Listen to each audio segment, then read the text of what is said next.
Hey, beautiful people. How are you doing today?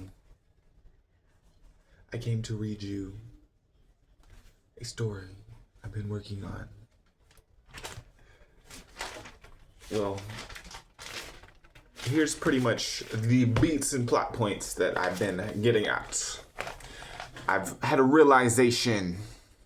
I've been working and I've been drawing out my characters and all that. And I was like, you know what? I keep drawing from here. And it's cool, but you can only get so far. We have a wonderful world of inspiration all around us. Like, I've been thinking, like, why? Why have we been wanting to write a story? Why have we been wanting to, put together these things? So it's because of the things that inspired us growing up, And it's like, if we thought something was cool, then yeah, let's, add something to it. So, like, I've been feeling like, oh my goodness, my characters aren't looking the way that I want them to. I'll put a picture or something, or I'll have another video showing you what I've been working on. If you're interested, it'll be there. But if not, whatever. This is my digital journal, so welcome to Kazak's Thoughts. Oh, what? It says it on the sweater. Thank you, my sister. So this is probably like draft number 4. This is gonna be okay, here's the idea, right? I have a story that I'm going to animate and then create books out of. And it's gonna be 2 parts, but it's gonna be part 1, and then there's gonna be a prequel before part 2, so that it's going to be part 1 and then everything leading up to part 1, and then part 2 is going to drop to be like the finale, So this right here is part 1. I got part 1 right here. It's just part 1. And I also got, notes for the prequel over here. I might read it to you. I might not. We'll see. If you hit the like and the subscribe, I'll be more inclined. All right. Here we go. I have not came up with a title for this story, so the current working title is The Big Idea. All right, now close your eyes. Because we start the story with the traveler running from a beast with a giant egg above his head and a small treasure chest strapped to his back. The beast catches the traveler, and as she's about to eat him, a feather from the traveler's boot tickles the beast's nostrils, causing it to sneeze with a tremendous force, blowing the traveler over the cliff, along with the egg and the treasure chest. The traveler, wearing a magical bracelet activated by sleep, bumps his head and is knocked unconscious. Upon waking up, the traveler sees train tracks over a cave, a forest leading into the city, accompanied by an ocean view with mountains in the distance. The strap on the treasure chest snapped, and the egg crashed into the train tracks like a meteorite, causing a split in the rails. We'll get back to that in a bit. Wiping the pink slime off, the boogers from the beast from earlier. We'll get back to that in a bit too. That might come in part 2. Okay, we'll get back to that. Okay. So wiping the pink slime off, the traveler heads towards the cave to stash the chest.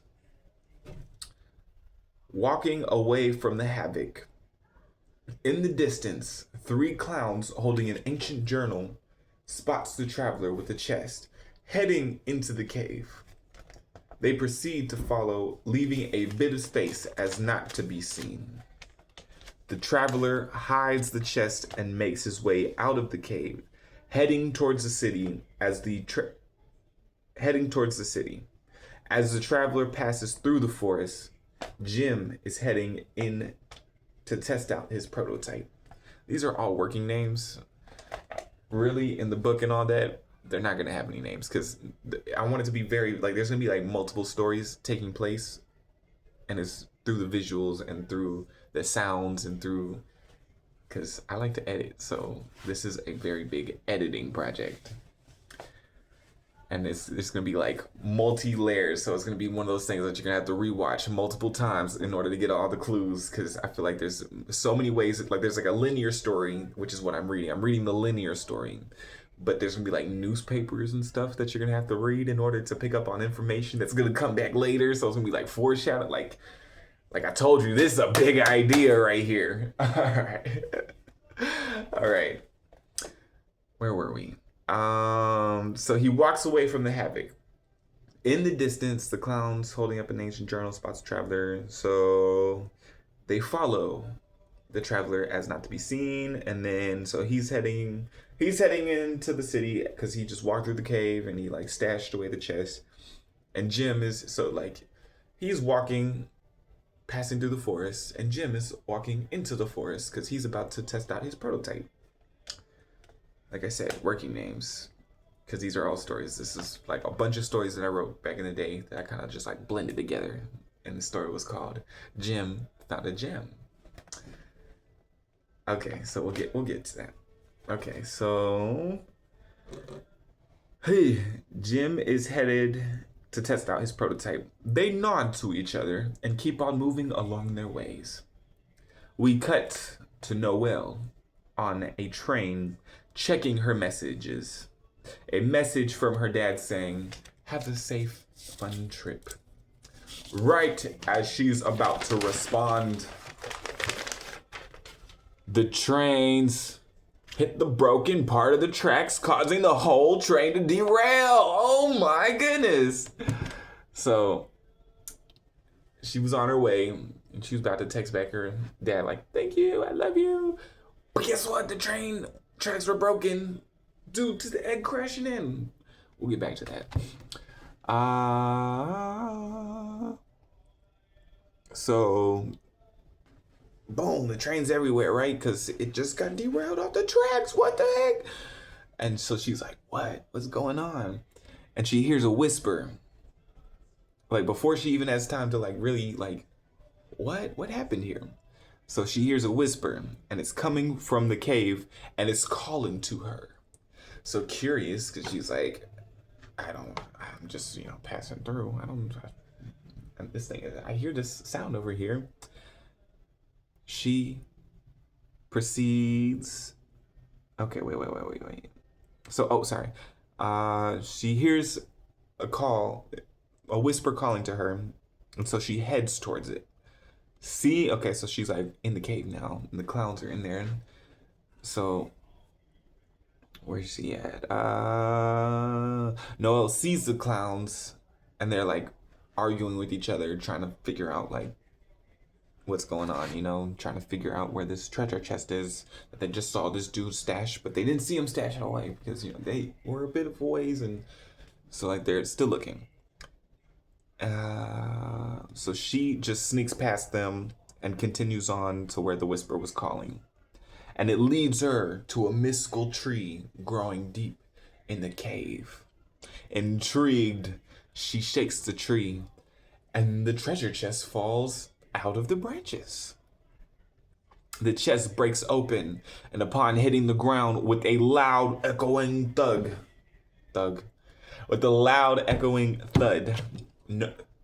Noelle picks up what looks to be golden earrings, which is the source of the whispers.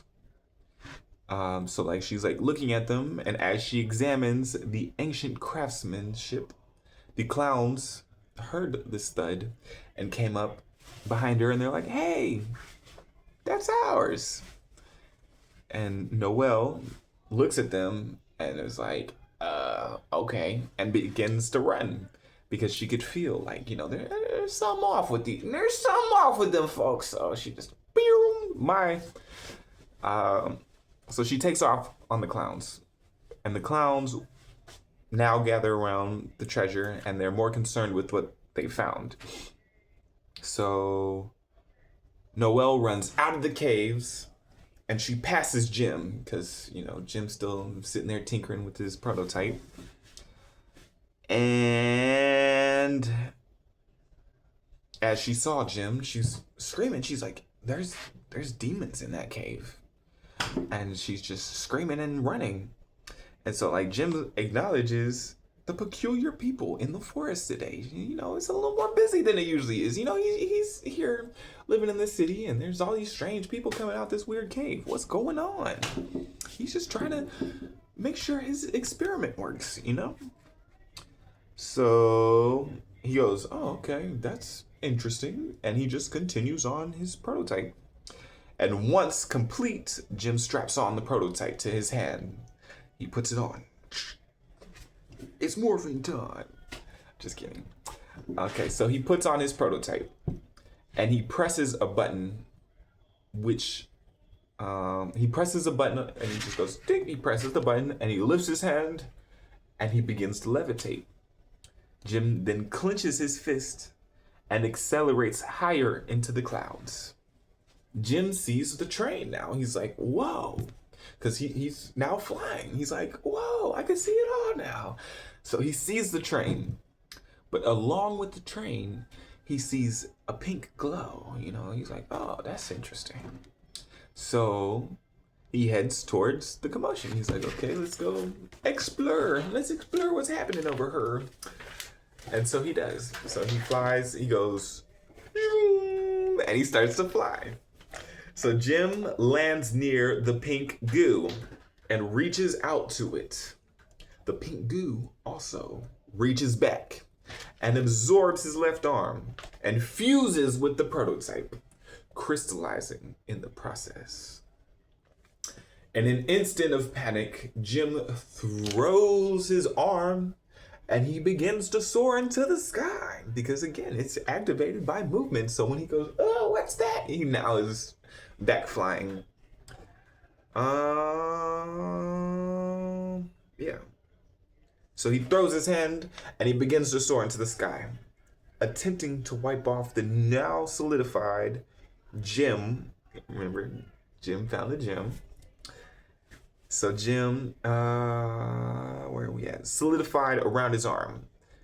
So Jim flew around erratically because he's like trying to wipe it off. So it's like every time he moves and he's like flinging his arm around, that's the direction he's heading in. So it's like,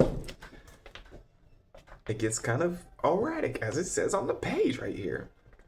The prototype begins to malfunction, causing him to free fall. So now he's like, oh, and he starts to fall. Oh, just like that. Just like that. He begins to fall. Because this new substance has absorbed his prototype. And so, yeah. So he's falling right now.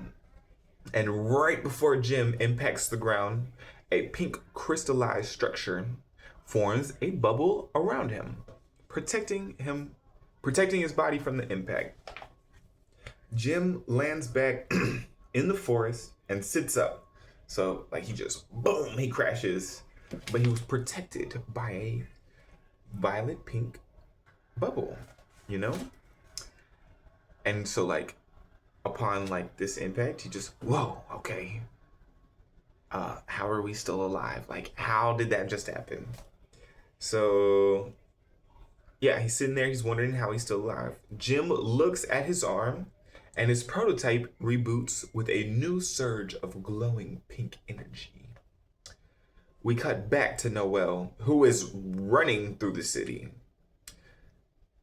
Noelle runs into a shop. She runs in the Hop shop. So now we're getting into Hop. Hop welcomes her in, and Noelle just screams. Hop comes over with a chair and a glass of water, and he asks her, what's going on? Noelle then proceeds to explain what has happened. While Noelle is in the middle of the story, Uwata walks in with a new painting to sell. Seeing Hop is in the middle of a conversation, Uwata sets the painting down to join. And as Uwata approaches, the ring on his necklace begins to glow turquoise. The earrings in Noel's pocket let off a golden light. Hop asks, intriguingly, do y'all know each other? Uwata and Noel now look at each other and they say, no, we've never met at the same time. All right. So now examining each other more intensely, because they just looked at each other, said the same thing at the same time. They both got something glowing, and it's like, okay, something's going on here. Noel asks about Uwata's ring, and he explains how it's a family heirloom he received from his grandfather. Uwata asks about the glow in Noel's pockets. She pulls out the earrings and tells him about the cave. Noel can still hear the whispers. So Noel, like, she's pulled them out her pocket and she's still hearing these whispers. Yeah, so she's hearing this whisper, but can't quite make out what it is saying. So she puts the earrings close to her ears, and the earrings leap out of her hands and attach themselves to her ears. And Noelle begins to go into a vision. She sees a queen in the past wearing the same earrings, running with a chest, which happens to be the same chest that the traveler was carrying in the beginning of the story. So what's going on with these treasures? You know what I'm saying? And how did this traveler end up with this treasure chest? We can get to that in the prequel. So yeah, the queen stops running and looks at Noelle. Even though she's in the past, she can now see Noelle long enough to relay this message. And she says to go talk to Uwata's grandmother. The vision ends and Noelle asks Uwata where his grandmother is. And Uwata says, she's at home doing grandma things. Grandma's at home. So Noelle says she needs to see her. And Uwata's like, okay. And so Noelle, Uwata, and Hop head out the shop. Hop locks up the shop. All right. So it doesn't say. It just says Hop locks up the shop. Actually, it says Hop locks up. I keep going in the shop because Hop shop. I thought that was cool. And as they are heading towards Uwata's house, his grandma's house, the clowns from across the street, they walk in the city, and then they see, because they now have this glow, right? So they see them, and then they go, hey! They just yell. They yell at them. So the crew begins to run, with the clowns now giving chase. The three run into the alley to evade, only to be blocked off by a wall. And the clowns catch up to them, and the clowns look at the book. They open their book. They're like, okay. And then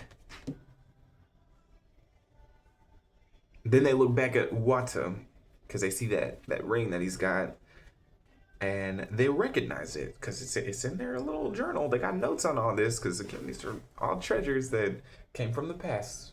And we'll get back to why they need them in a little bit in part 2. So we'll get there. So they recognize the ring from the book. And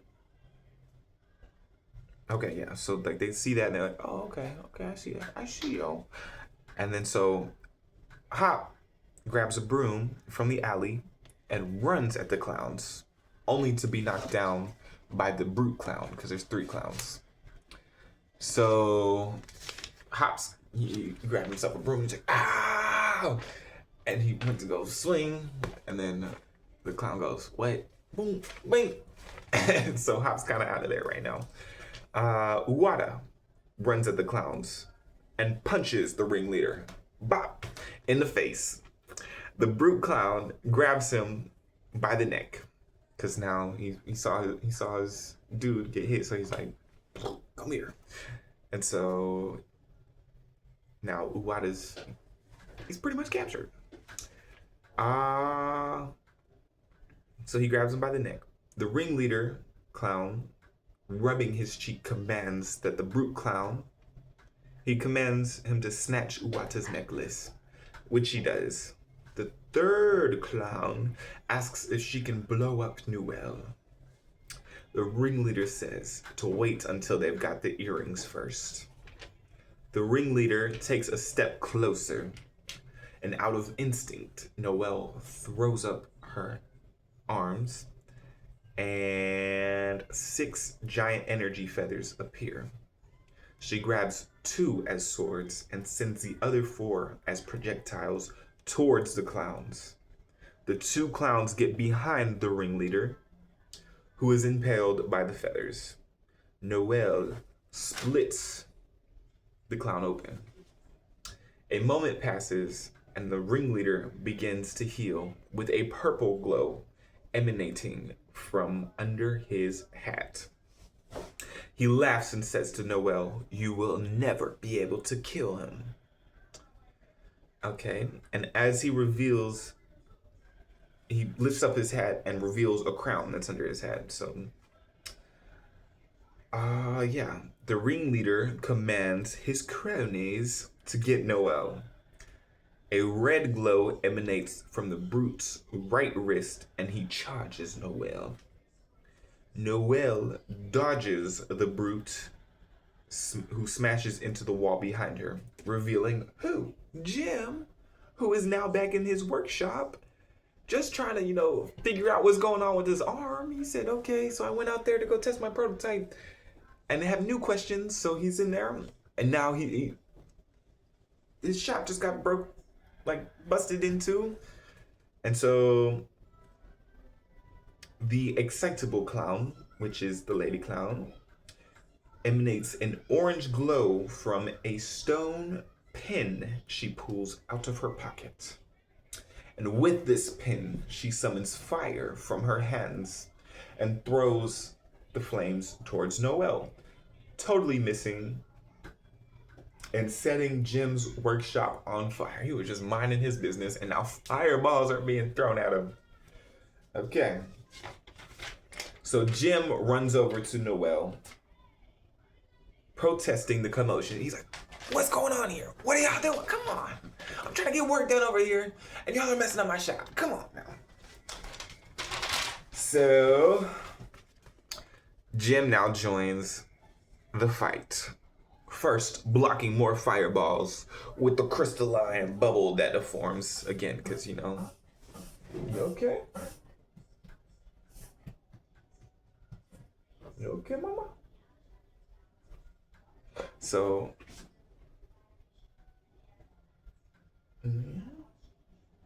he's blocking. He's got this crystalline bubble power now because of this prototype fusion with this gem. Then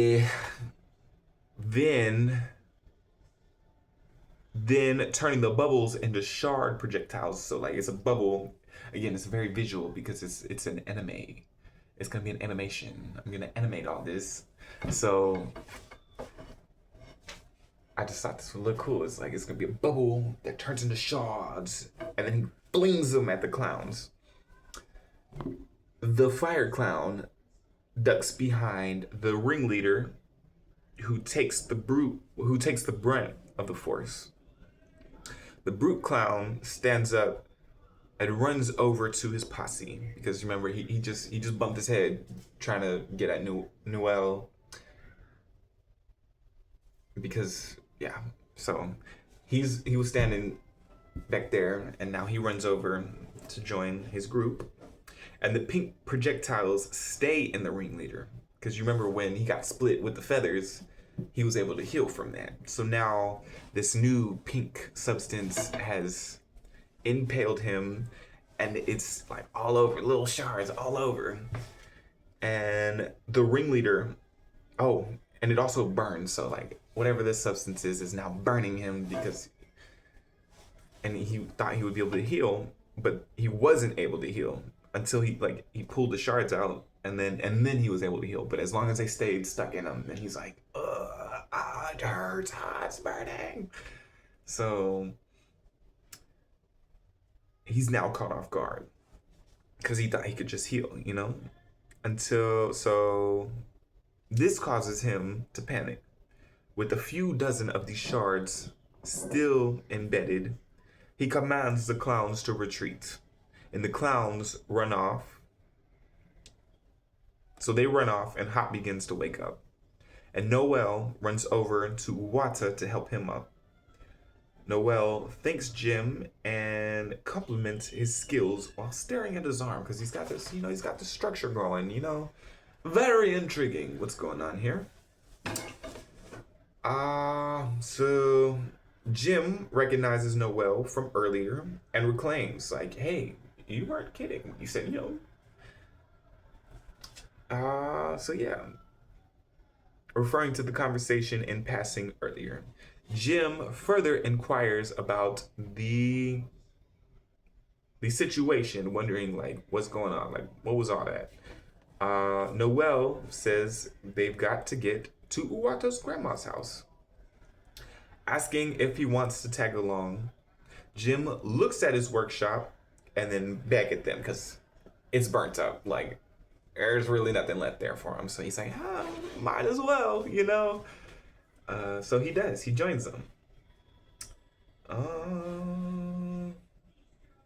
And as the quartet exits the alley, they hear a shopkeeper yelling at the traveler about paying for the smoothie he had just stolen. The traveler starts to run. And he's like, running. He's like, you'll never catch me. And then he bumps into the group. And Uwata notices a green glow from him. So he's got some sort of glow going on with him too. So he's like, he might know something. And it's on his wrist. It's that bracelet from earlier that, when he bumped his head, that's how he even ended up in this dimension. So Uwata grabs the traveler and says, we need to talk. And the shopkeeper catches up to the group and thanks Uwata for catching the traveler. Uwata asks, hey, how much is this movie?